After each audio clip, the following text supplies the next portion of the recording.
Good morning, live from New Delhi. You're watching DD India Live, India's voice to the world. I'm Shubhendu Ghosh, coming up in the next 30 minutes. India remembers the Bravehearts of 2001 Parliament attack. President, Prime Minister and other leaders pay homage. Trump says US forces to launch land strikes on drug traffickers after unprecedented success, intercepting 96% of drugs entering by sea. After talks with Prime Ministers of Thailand and Cambodia, Trump announces both countries to halt fighting. Cambodia reports Thailand still dropping bombs. Soccer legend Lionel Messi's India tour begins as he arrives in Kolkata to also visit Hyderabad, Mumbai and New Delhi.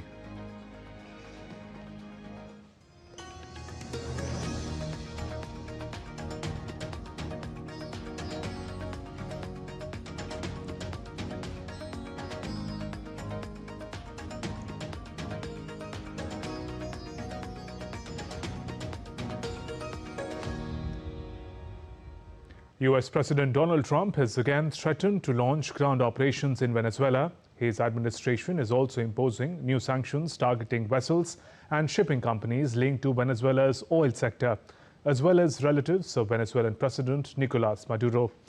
Speaking at the White House during an Oval Office event, Trump said the United States was now stopping 96% of drugs coming in by water and warned that people bringing in drugs to our country are targets. On Thursday, Trump had given a similar message, saying drug traffic by sea was down 92% compared with 96% figure he cited on Friday. But we are knocking out drugs at levels that nobody's ever seen before. We knocked out 96% of the drugs coming in by water. And nobody can figure out who the 4%. I wouldn't want to be the 4% either, but 96% of the drugs coming in by water. Every one of those boats you see get shot down, you just saved 25,000 American lives. But we knocked out 96% of the drugs coming in by water. And now we're starting by land, and by land is a lot easier. And that's going to start happening. And we're not going to have people destroying our youth, destroying our families. Forget about youth, everybody. The US seizure of the skipper tanker off Venezuela's coast on Wednesday marked the first US capture of Venezuelan oil cargo since sanctions were imposed in 2019. US officials stated the tanker was involved in transporting sanctioned oil from Venezuela and Iran. White House Press Secretary Caroline Leavitt said the United States would take the oil tanker it seized near the coast of Venezuela to a US port and intends to confiscate the oil it carried. Leavitt said US is conducting investigations in accordance with the law, accordingly including interviewing the crew and collecting evidence. So far, there have been 20 US military strikes in the Caribbean and Pacific against suspected drug vessels this year, in which nearly 90 people have been killed. And reacting to President Trump's announcement, Venezuelan President Nicolas Maduro condemned the United States seizure of the oil tanker, calling the move a blatant theft and an act of international piracy. Maduro said Venezuela would resort to legal and diplomatic measures to ensure that its oil could be sold worldwide. Colombian President Gustavo Petro also criticized US military operations in Caribbean Sea, calling the seizure of the oil tanker an act of piracy. He said US act is aimed at seeking control over oil resources rather than combating drug trafficking, warning that situation in the region could escalate. President Donald Trump said on Friday on social media that Thailand and Cambodia have agreed to cease all shooting effective Friday evening.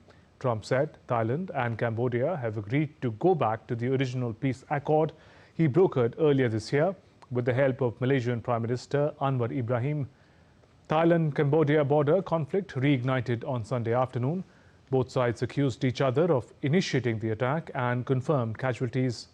Thai Prime Minister Anutin Charnvirakul confirmed on Friday there was no ceasefire yet with Cambodia, said he had spoken by telephone with US President Trump and told him Bangkok was not the aggressor in the conflict with its neighbor.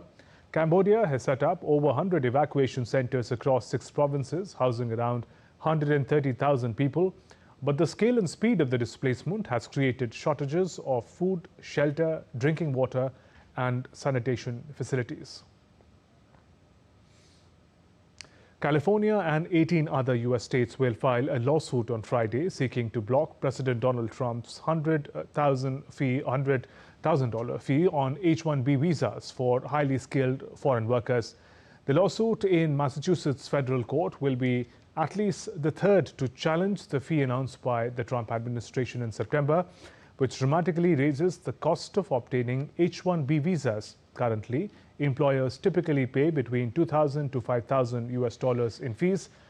Bonda's office in release said Trump lacks the power to impose the fee and that it violates federal law, which allows immigration authorities to collect only fees necessary to cover the cost of administering visa programs. The White House, in response to other lawsuits, has said new fee is a lawful exercise of Trump's powers and will discourage employers from abusing the H-1B program. Critics of H-1B visas and other work visas say they are often used to replace American workers with foreign employees who will work for less.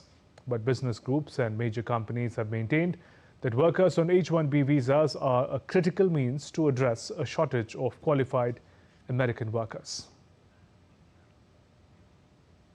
British Prime Minister Keir Starmer met Belgian Prime Minister Bart de Wever in Downing Street to discuss the possible use of frozen Russian assets to support Ukraine, amid concerns in Brussels about such a move. The leaders agreed to keep up the economic pressure on Russia, and putting Ukraine in the strongest possible position would remain the only way to achieve a just and lasting peace. As European leaders look for ways to bolster aid to Kiev, Britain has said it is prepared to act alongside the EU to unlock immobilized Russian sovereign assets, most of which are held in Belgium. Prime Minister also welcomed agreement from Belgium to strengthen efforts to tackle shared challenge of illegal migration, including greater collaboration on innovative solutions on returns and readmissions, enhanced law enforcement cooperation. In other news, a Russian airstrike damaged a Turkish-owned vessel in the port of Ukraine's Black Sea region of Odessa. Kiev. Erdogan had called for limited ceasefire concerning attacks on ports and energy facilities in Russia-Ukraine conflict during face-to-face talks with Russian counterpart Vladimir Putin on Friday. The attack came as Turkey in the past weeks warned of worrying escalation in the Black Sea after Ukraine claimed naval drone attacks on Russia-linked tankers in the area. Russia's embassy in Berlin categorically rejected claims by German government that Russia-backed hackers had targeted German air traffic control and this year's general elections. In a statement, the embassy said accusations of Russian state structures' involvement in these incidents and activities of hacker groups in general are baseless, unfounded, and absurd. Germany had accused Russia of cyber attack targeting its air traffic control and spreading disinformation ahead of February's general elections. The German Foreign Ministry spokesperson said Berlin had absolutely solid proof that Russia was behind the operations, but added that he could not go into the details because this would involve discussing the work of German intelligence services. He warned that Berlin would take a series of countermeasures to make Russia pay a price for its hybrid actions in close coordination with European partners. Germany has been Ukraine's second biggest supplier of aid since Russia launched its 2022 full-scale invasion, has accused Moscow of being behind the drone flights near several European airports in recent months. U.S. President Donald Trump dismissed the release of new photos showing him alongside Jeffrey Epstein, saying the images were no big deal. Democrats on a congressional oversight panel released more than a dozen new images from the estate of the late convicted sex offender Jeffrey Epstein on Friday, including photos of now President Trump. Trump is featured in 3 of the 19 photos shared by House Oversight Committee Democrats, who said they are reviewing more than 95,000 images produced by the estate. Former President Bill Clinton, former Trump aide Steve Bannon, Bill Gates, former Treasury Secretary Larry Summers also appear in a batch of images. The committee is continuing to obtain and release documents even as U.S. Department of Justice is expected to publicize unclassified Epstein files from its federal investigation late next week. Bulgaria's president will consult parliamentary parties on the formation of the new government next week, with snap elections likely. The Balkan EU member, which is introducing the euro from January, was plunged into fresh political turmoil after a series of anti-corruption protests in recent weeks prompted the government to resign on Thursday. If none of the leading parties is able to form a new government, Radev will have to appoint a caretaker cabinet and schedule new elections within a couple of months. Parliament approved the government's resignation on Friday. Bulgaria has seen 7 snap elections in the wake of massive anti-graft protest in 2020 against the government of 3-time Premier Boyko Borisov of Kiev. The European Union's poorest country is due to join the Eurozone from January 1st next year. A Tunisian court sentenced prominent opposition figure Abir Moussoui to 12 years in prison in what rights groups say is another step towards entrenching President Kais Saied's one-man rule. Moussoui, leader of the Free Constitutional Party, has been imprisoned since 2023 after police arrested her at the presidential palace entrance on suspicion of assault intended to cause chaos. Moussoui is one of dozens of prominent politicians currently behind bars amid growing criticism that Saied is escalating a crackdown on his critics, including journalists, activists, civil society groups, and opposition leaders. Last month, an appeals court handed jail terms of up to 45 years to dozens of opposition leaders, business figures, and lawyers on charges of conspiracy to overthrow Saied. The United Nations Special Rapporteur on Torture has warned that Pakistan's former Prime Minister Imran Khan is being held in conditions that could amount to torture and other inhuman or degrading treatment. Alice Jill Edwards urged Pakistan to take immediate and effective action to address reports of 73-year-old's inhumane and undignified detention conditions. Imran Khan became Prime Minister in 2018 but was ousted in a no-confidence vote in 2022, has since been jailed on a slew of corruption charges that he denies. In a statement, Edwards said Khan's solitary confinement should be lifted without delay. He said visits from Khan's lawyers and relatives are frequently interrupted or ended prematurely while he is held in a small cell lacking natural light and adequate ventilation. Edwards has raised Khan's situation with the Pakistani government. South Carolina health officials confirmed 13 additional new cases of measles as widening outbreak of the vaccine-preventable disease in the northwest part of the state has infected 126 people so far. At least 303 people exposed to the highly contagious virus have been placed in quarantine, and infected people are in isolation to curb the spread of the disease, the state health department informed. U.S. medical groups have grown increasingly concerned about the spread of vaccine-preventable diseases under Health Secretary Robert F. Kennedy, Jr.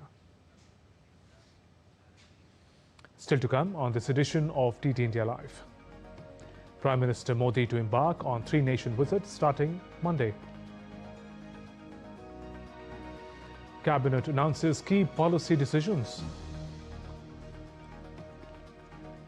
And Indian cricket team arrived in Himachal Pradesh's Dharamshala for the third T20 match against South Africa.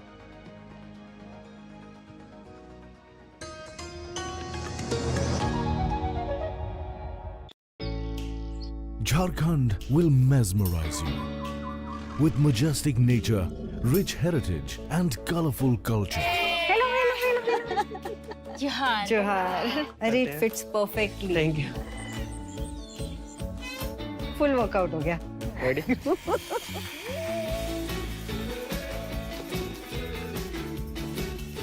Postcards from Jharkhand on National Geographic.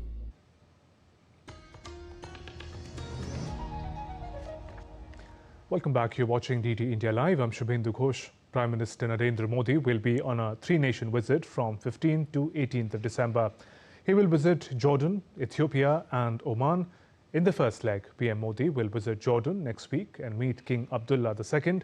India's Ministry of External Affairs informed the media the itinerary of Prime Minister's visit to Jordan during a briefing held in New Delhi.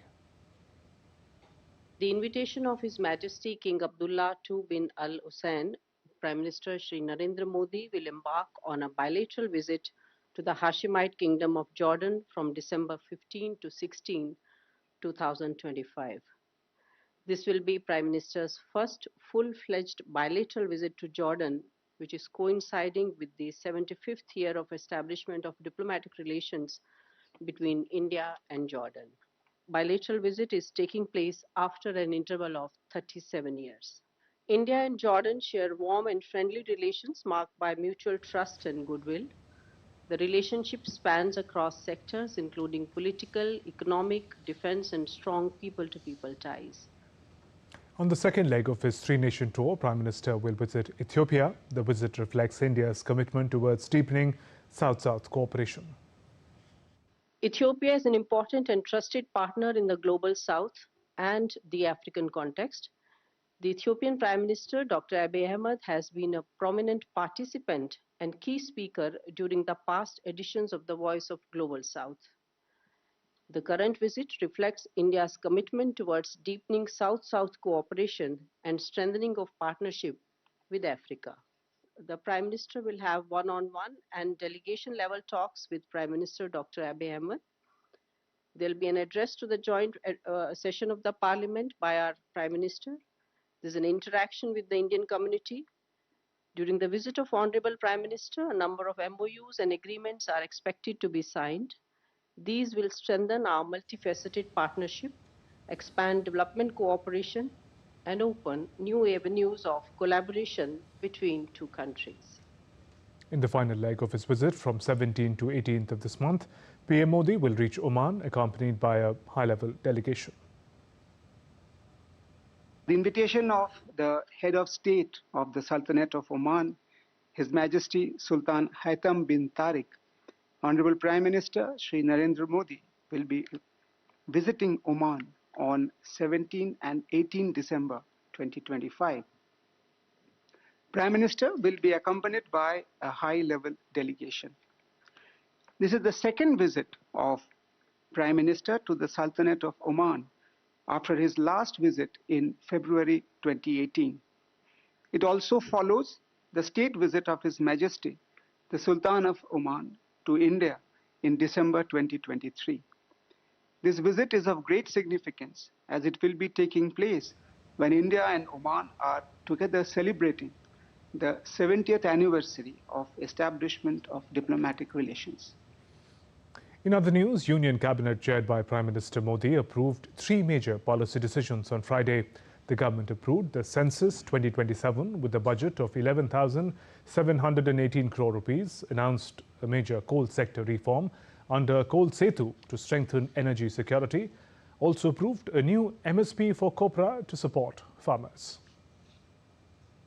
Census 2027 जो कि एक बहुत बड़ी exercise है और विश्व की सबसे बड़ी एडमिनिस्ट्रेटिव और स्टैटिस्टिकल एक्सरसाइज मानी जाती है, उसके लिए बजट अप्रूव हुआ है 11,718 करोड़ रुपीस का। दूसरा, कोल सेक्टर में यानी हमारी एनर्जी सिक्योरिटी के लिए बड़ा रिफॉर्म किया गया है कोल सेतु के माध्यम से।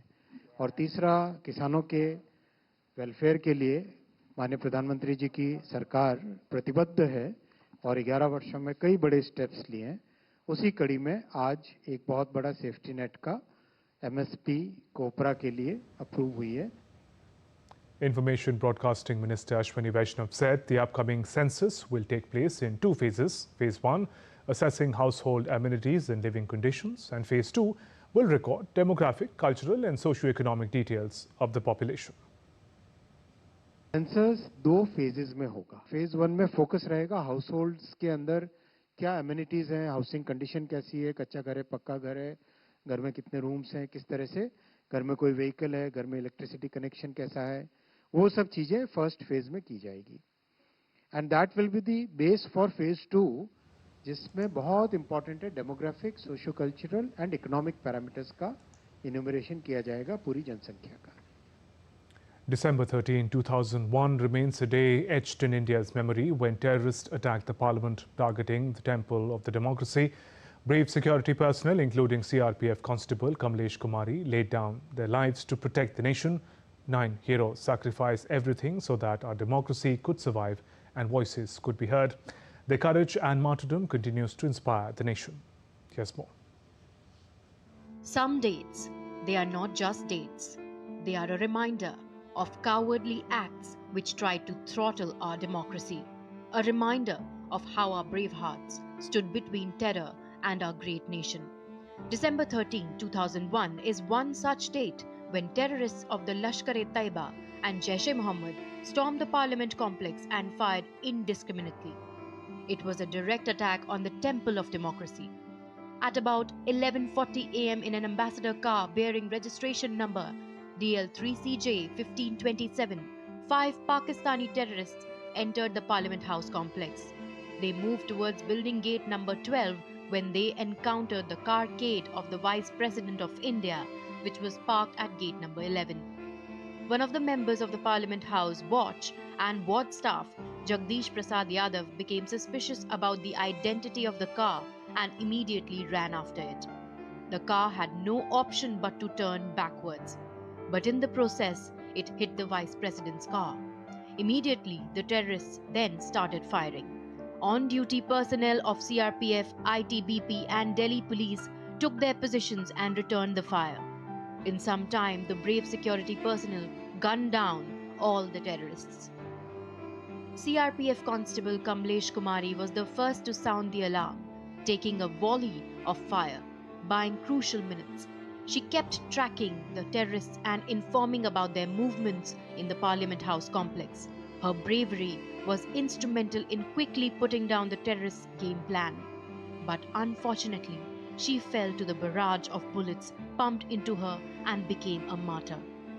A total of 9 people lost their lives defending the complex, including 5 Delhi police personnel, 2 Parliament Security Service personnel and a gardener. While the terrorists' bodies lay lifeless on the ground, the Indian tricolour still flew high, thanks to the supreme sacrifice of our 9 Bravehearts. As the temple of democracy stands tall and strong, we must never forget their martyrdom. They sacrificed their lives so that our voice, our vote, and our freedom could live on. A testimony by Jeff M. Smith of the Heritage Foundation before the U.S. Congress has said India-US partnership remains one of America's biggest foreign policy successes of the 21st century. Appearing before the House Foreign Affairs Committee, Jeff Smith of the Heritage Foundation described India-US relationship as a low-cost, high-benefit strategic success for Washington. He underlined India as a rising global weight, a top 5 economy and a major defense power, making it a true geopolitical swing state central to global stability. My written testimony explains India's growing importance geopolitically and to the United States in greater detail. I will just briefly relay some of the greatest hits. We are, of course, talking about the world's largest democracy. We are talking about now the most populous country in the world. We are talking about a country that has nuclear weapons, aircraft carriers, a space program, and nuclear submarines. So it is in many ways at the top of the geopolitical pecking order. An executive director of the Observer Research Foundation, ORF America, Dhruv Jaishankar, underscored the expanding strategic trust between India and the United States in his testimony before the U.S. House Foreign Affairs Subcommittee.